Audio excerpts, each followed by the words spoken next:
அனைவருக்கும் வணக்கம். வாழ்க வளமுடன், வாழ்க வையகம். இப்போ வாங்க நம்ம மணிமேல் ஹெல்த்தி கிச்சனுக்கு போகலாம். இன்றைக்கி நம்ம வந்து இந்த துப்பு வாழை மீன், இந்த முள் வாழை மீன், துப்பு வாழைன்னு சொல்லுவோம். இந்த மீனை வந்து எப்படி சுத்தம் பண்ணுன்னு பார்க்கலாம். இந்த மீனை ஃபஸ்ட்டு வந்து இந்த மாதிரி இழுக்கணுங்க. டொக்குன்னு சவுண்டு கேட்கும். அந்த மாதிரி இழுத்த உடனே அந்த முள்ளெல்லாம் வந்து நேரே லைட்டாக கிராஸாக இருக்கும் அந்த முள். அதை வந்து நல்லா தேய்ச்சி சுத்தம் பண்ணிவிட்டு இப்படி கொஞ்சம் கிராஸாக கட் பண்ணணும். வாங்க இப்போ நம்ம சுத்தம் பண்ணலாம். தேய்ச்சிட்டு இந்த மீனை பாருங்கள் இப்படி கிராஸாக கட் பண்ணணும். அந்த தலையிலேருந்து பாருங்கள் இந்த மாதிரி இப்படி லைட்டாக கிராஸாக கட் பண்ணணும்.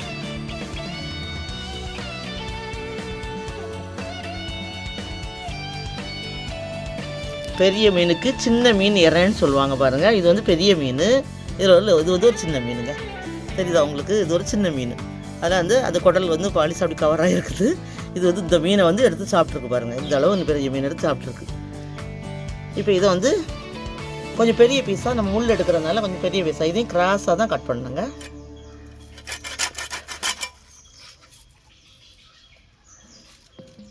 இதையும் கட் பண்ணி எடுத்துட்டு இந்த மாதிரி கிராஸாக ஒரு 4-5 பீஸாக போட்டுக்கலாம். இப்போ வந்து நம்ம இந்த மீனை வந்து கழுவி சுத்தம் பண்ணியாச்சு இல்லையா? இப்போ வந்து ஒரு 100 ml தண்ணி இதில் ஊற்றிக்கலாங்க. கொஞ்சமாக ஊற்றிக்கலாம். கொஞ்சமாக ஊற்றினா போதும். கொஞ்சமாக ஊற்றிட்டு ஒரு 2 கொதி நல்லா கொதிக்க விட்டுறலாம். அப்போ தான் முள் ஈஸியாக வரும். கொஞ்சமாக உப்பு போட்டுக்கலாம். அப்புறம் கொஞ்சம் மஞ்சத்தூள் போட்டுக்கலாம். அப்போ அது ஸ்மெல் இல்லாமல் வேகும். நல்லா கொதிக்கட்டும். வச்சுருப்போம் வந்துருச்சு. இதை நல்லா ஆற விட்டுட்டு நம்ம முள் எடுக்கலாம். இப்போ நம்ம முள் எடுத்துக்கலாம். ஆறியாச்சு. இது வந்து கொஞ்சம் பெருசுனால ரொம்ப முள் இருக்காது சரிங்களா? முள் நல்லாவே தெரியும். இப்படி இருக்கிற முள் நல்லாவே தெரியும். இந்த மாதிரி முள்ளை பிச்சு நம்ம எடுத்துக்கலாம். இது பார்த்திங்களா? அந்த முள் எப்படி இருக்குது பாருங்கள். கிராஸாக இருக்குது பாருங்கள். முள்ளை பார்க்கும்போதே உங்களுக்கு அதனால தான் அந்த கிராஸாக கட் பண்ணுறது பாருங்கள். நல்லாவே தெரியுது பாருங்கள். முள் வந்து இந்த கிராஸாக இருக்கிறனால தான் நம்ம கிராஸாக கட் பண்ணணும். இப்படி கட் பண்ணோம்னா முள் பொடி பொடியாக போயிடும். அதனால தான் இப்படி கிராஸாக கட் பண்ணுறது கட் பண்ணும்போது. இப்போ பாருங்கள் முள் எடுத்தாச்சு. இது பெரிய மீண்டனால முள்ளெல்லாம் ஈஸியாக வந்துருச்சு. நல்ல பீஸ் நிறைய கிடச்சிருக்கு. அதனால் இந்த மாதிரி முள் எடுத்துகிட்டு இது மாதிரி நம்ம பொரியல் பண்ணலாம். இது சின்ன வெங்காயம் எடுத்துக்கலாம். இது சின்ன வெங்காயம் தான் நல்லா டேஸ்ட்டாக இருக்கும். இது வந்து நம்ம கொஞ்சம் குட்டியாக இருக்கனால 20 வெங்காயம் எடுத்துருக்கேன். கொஞ்சம் பெரிய சைஸ்னால் கொஞ்சம் கம்மியாக எடுத்துக்கோங்க. வாங்க இப்போ இதை பொடியை கட் பண்ணிக்கலாம். இப்போ எண்ணெய் நல்லா காஞ்சாச்சு. நீங்கள் வந்து உங்களுக்கு தேவையான ஆயில் ஊற்றிக்கோங்க. தேங்காய் எண்ணெய் ஊற்றிக்கலாம். நான் கடலை எண்ணெய் போட்டிருக்கேன். இப்போ கடுகு போட்டுக்கலாம்.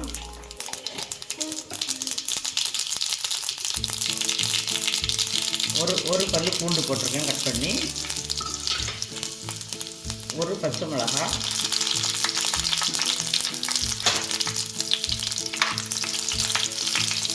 வெங்காயம் கட் பண்ண வெங்காயம் போட்டுக்கலாம்.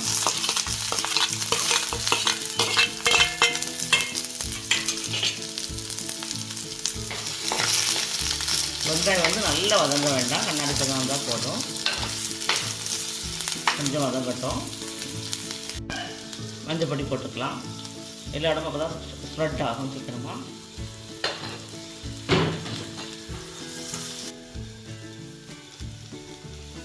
சின்ன குட்டி ஸ்பூனு. ஒரு டீஸ்பூனுக்கு மிளகாத்தூள் போட்டுவாங்க. உங்களுக்கு தேவையான அளவு கருவேப்பிலை. நான் 2 குட்டி ஸ்பூனுக்கு போட்டிருக்கேன். அதாவது ஒரு டீஸ்பூன் தான் வந்திருக்கும். இந்த அளவுக்கு நீங்கள் காரம் உங்களுக்கு தேவையாக போட்டுக்கோங்க. ஒரு டீஸ்பூனுக்கு 1/2 டீஸ்பூன் தனியாத்தூள். தனியாத்தூள் வந்து ரொம்ப போட வேண்டாம். இப்போ எல்லாமே ஓரளவு வதங்கியாச்சு. நம்ம மீன் போட்டுக்கலாம்.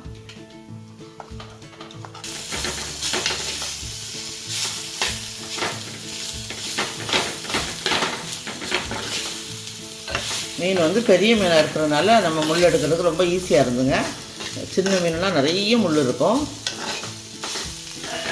இது வந்து ரொம்ப சத்தும் ரொம்ப டேஸ்ட்டும். நீங்கள் வந்து மீன் கிடச்சா கண்டிப்பாக செய்து பாருங்கள். காரம் வந்து ரொம்ப கம்மியாக தெரியுதுங்க. நல்லா அந்த ஸ்பூனுக்கு 1 ஸ்பூன் கோபுரமாக போட்டுக்கோங்க.